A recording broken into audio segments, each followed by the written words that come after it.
back. I'm Tedward, and today, thanks to Bond Group in Waltham, Massachusetts, we're throwing back to 2018. This is a 991.2 Porsche 911 Targa 4 GTS. And I want to tell you why this is one of the best daily driver sports cars ever built. And let's start with the stats. This is jam-packed with performance. It has a 3-liter flat six with 2 turbos powering all 4 wheels through a 7-speed PDK. Don't click away yet. We're going to talk about why PDK in this car is actually probably the better choice than the 7-speed manual. It'll sprint from 0 to 60 in 3.5 seconds. So if you're sitting there thinking, no, I need to spend all the extra dollars to get the turbo or the Turbo S, these are shockingly fast light to light, and they're pretty darn good in the corners. In addition, this being the previous generation, Porsche might get mad at me for this. I think these look a lot better. I think the 991 generation got a lot of things right, from size to proportions, and the rear end of this car looks so much better. It's a little bit lower than the 992. And as much as I love 992 performance, I think they drive phenomenally well. We can always appreciate a double wishbone suspension on the new GT3s, but style goes a long way. And not only that, the interior ergonomics in a 991 I prefer greatly to that of the 992. This one is painted in beautiful slate gray. That was a nearly $7,000 option at the time, which now sounds like pennies because PTS colors today are upwards of $13,000. And it's finished with a really serious espresso leather interior with the deviated stitching going all through the dashboard. Sport chrono. There's leather and carbon accents everywhere you look, like it's a Full House theme song. And these 18-way adjustable seats are quite cozy. In the back, not so much. The Kinder seats are enough for your small children, but other than a quick trip to get ice cream with them, it's not going to be very comfortable for any adult passengers. And then, one of the best things about these cars is that you can fold down those Kinder seats, create a little parcel shelf, so you can put some luggage and quick stuff there, but you also get this nice cavernous deep frunk, which honestly, it doesn't always look that big when you open this because it's only from here to here. However, we have fit so many bags in these cars in the past, and it makes traveling in your sports car so easy. Being a GTS, it gets 30 horsepower more than the S variant. So you get 450 horsepower, 405 pound-feet of torque, and you get these center lock wheels. Gluing us to the road up front is a 245 section tire, in the rear a 305 section tire to put all that torque and power down.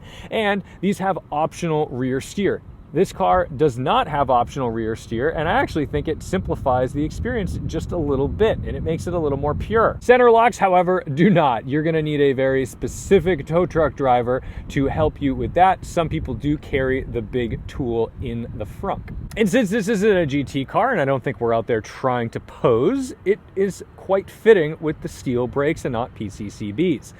It also has a sport exhaust, but this one has a little trick up its sleeve because it has an Akrapovic or Akrapovic, or however you'd like to correct how I'm saying this, exhaust. And this sounds really good. It's not blaringly loud. When we get out on the road, you're going to really appreciate this. It's also kind of clever because on this carbon diffuser, you've got the Acura logo there. Now, unlike most Porsches today, where you simply just open up this little guy and you have access to your oil filler, your coolant filler caps, this one does not. Targas are clever and maybe even inconvenient.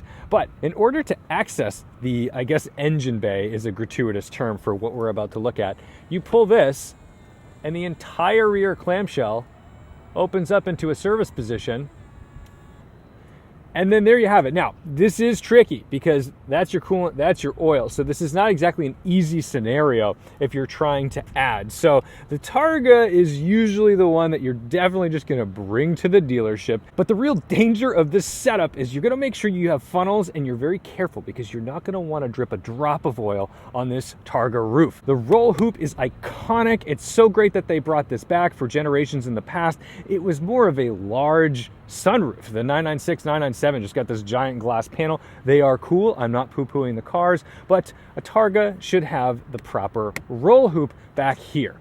Anyway, let's take it out and go for a drive, and I want to show you why PDK is actually the better option on non-GT cars. To get our Targa 4 GTS started, I have the key here. This fob just needs to be in the vehicle because there's sort of a perma key over here on the left. Something that Porsche has now done away with and is a button. Big mistake. Big mistake. All right, let's get it started up. Jumps right to life. We've got our classic 5-gauge pod setup here with our tack front and center. Very rev-happy engine. One of the best things about these cars is you get nice and low in the seats. They're so easy, and this is actually motorized. That is not the case on all variants of 911s, but the top trim models do get electric steering columns.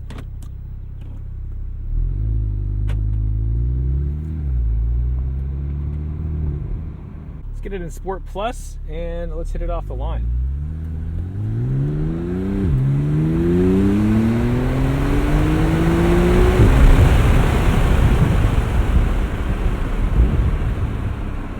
Pretty explosive power. Now we're not going to do a launch control because this is the boss's car. This is Steve's car, but I'm just going to hit it in first.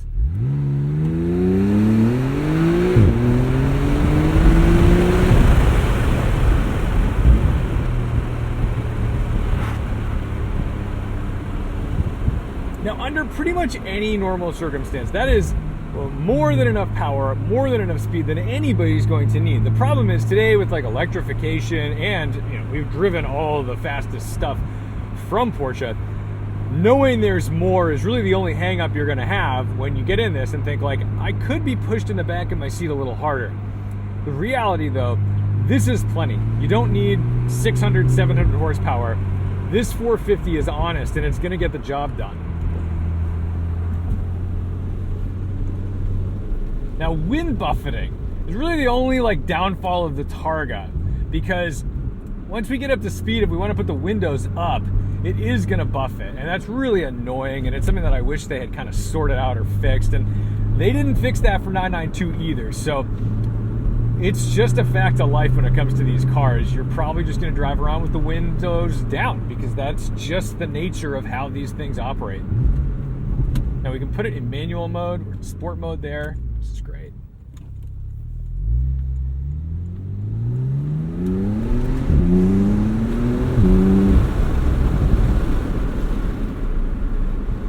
It's silly fast.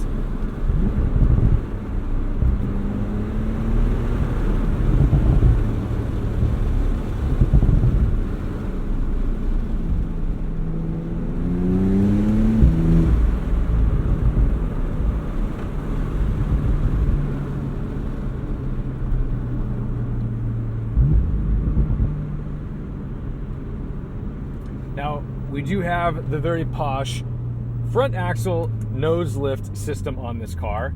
They work quite fast. It makes your life a lot easier, and you should always tell your valet what this button does if they are parking it in a garage.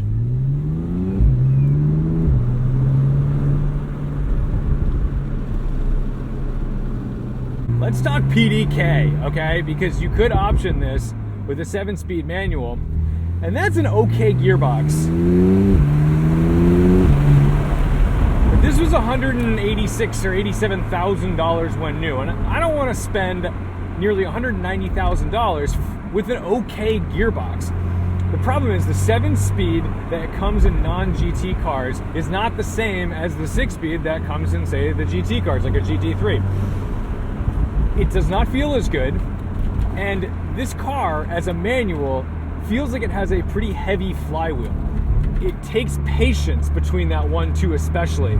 And what's amazing is just in real life how much faster the PDK is than the manual, because while they can still rip off, I think, a 3.9 second to 60 claim on the 7-speed manual, the 7-speed PDK in reality is going to be like a second faster, because there's no way you're going to take your nearly $200,000 car and just rip that 1-2 regularly. It's not going to feel natural. It's not going to feel healthy.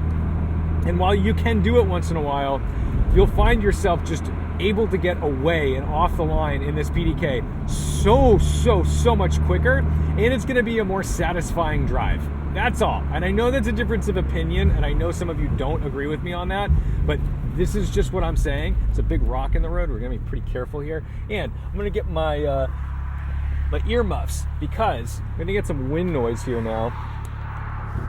And I wanna keep the audio clean. And away we go.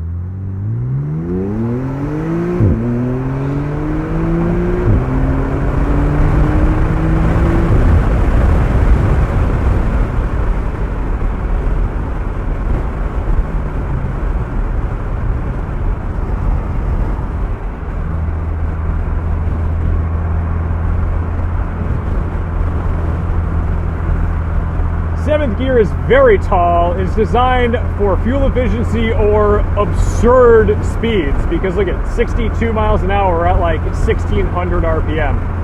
It's pretty wild.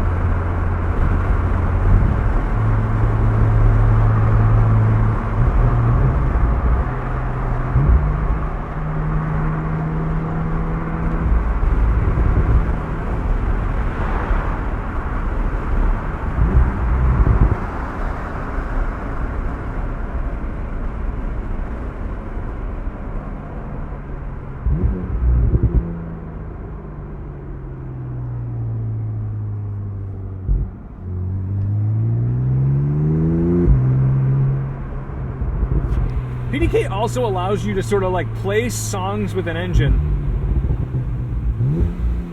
that you otherwise really can't do in a manual transmission. The speed, the alacrity with which this can rip another gear,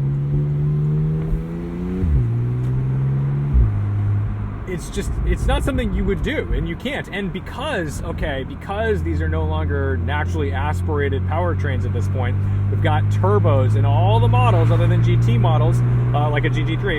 Of course, GT2 still gets turbos, but it means that there's boost to take into consideration. And while these turbos have very little lag and they're incredible, they're not perfect. And you're still going to experience a little bit of loss in pressure between shifts in your manual car. But in this, you don't have to worry about that.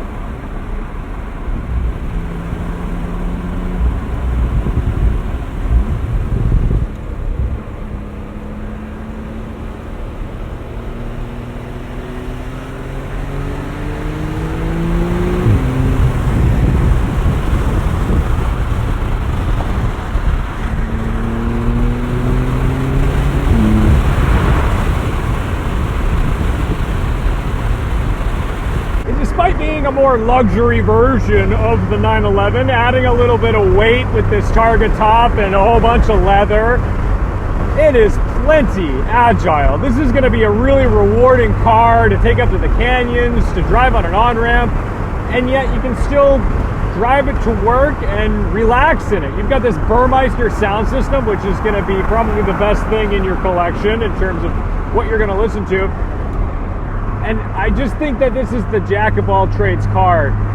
And I have to say, I just so much prefer PDK when it comes to this. It seems counterintuitive, but PDK is the ticket. And just as you get up to about highway speeds with the windows up, that's when you start getting a little bit of buffeting. It's not horrible, but it is noticeable. When you lift off the throttle in 7th gear and coast, it actually just goes to idle. It's like neutraling this car. Kind of tricky things that occur within the PDK universe. Steel brakes on Porsches, like, they're very, very, very powerful. They're very good, and unless you're doing like lots of repeated stops, the carbon ceramics are probably not necessary, or if you just need like the points, the scene points for having PCCBs, because it's a little bit of a flex. Maybe it looks better.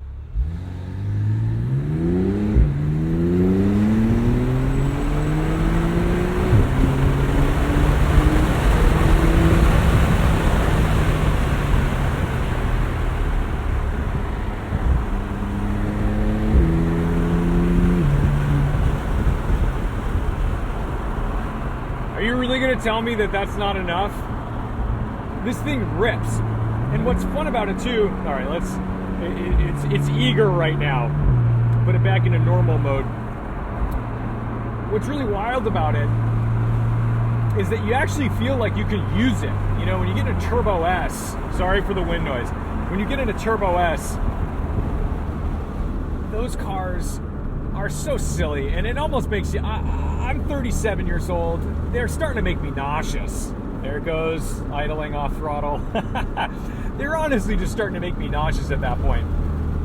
And I want a car that I can play with, enjoy, use the throttle, go wide open, and really explore, and not really be afraid of it. I don't know, turbos are still somehow wildly accessible, but I just want you to know that if you look at the numbers alone, you shouldn't look at 450 horsepower and say, oh, well, it's like 150 horse short of what it could be if we bought this other thing. No, it's so much power, and you don't need to go 2.9 seconds to 60 all the time. This will do pretty darn close to it.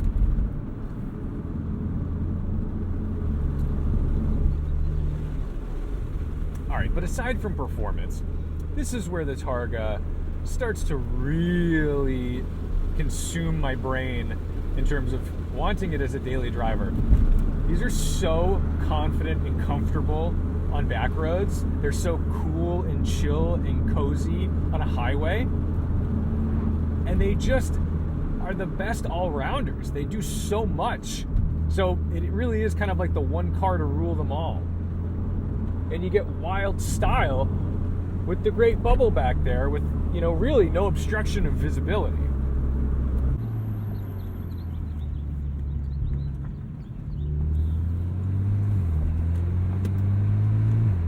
One of the great things about PDK is they got the shifter right, finally. It wasn't right away that they understood which direction upshifts and downshifts should be on early PDK cars and Tiptronic. It was wrong. You should always push forward for a downshift and pull back for an upshift. And paddles, downshift should always be on the left, upshift should always be on the right. Well, Porsche kind of played some weird games for a while. They had buttons, and both sides, auto start stop, the bane of my existence. Both sides were the same. So you'd push for an upshift or pull for a downshift, and it was the same. It's just terrible. And they finally kind of figured it out, and we thank them for that.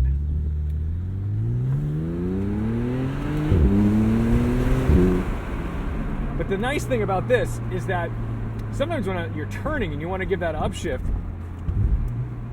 you also don't maybe have that paddle right there, because these are not column mounted paddles, they're wheel mounted paddles. And I hope nobody drops anything into our Targa. So I'm about to go through here. Please don't drop anything. Oh my goodness.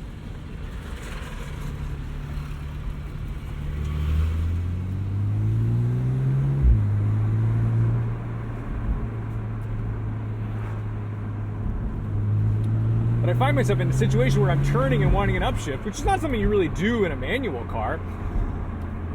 You can do that with PDK. And BMW DCT does the same thing. I got very used to that in my E92 M3. It's just a feature that really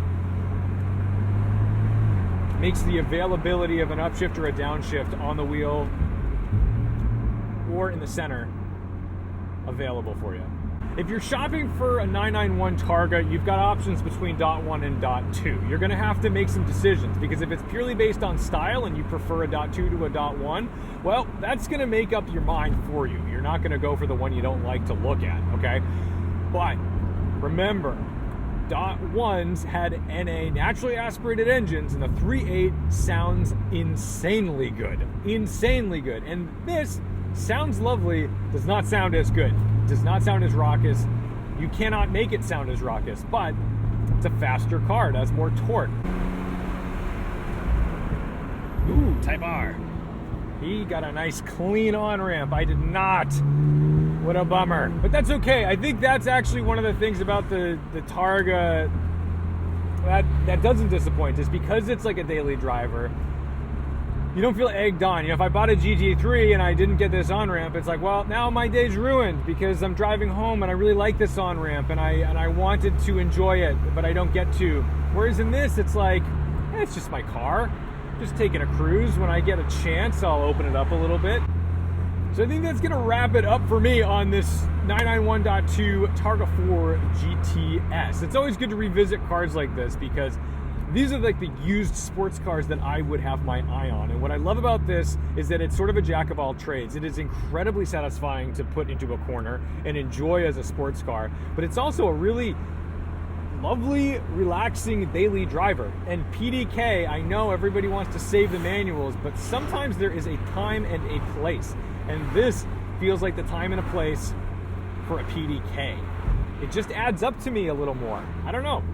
You can disagree, and that's fine, but I think unless the manual gearbox on this Targa were like a lighter flywheel 6-speed from the GT3, it just doesn't really add up to me as the preferable experience.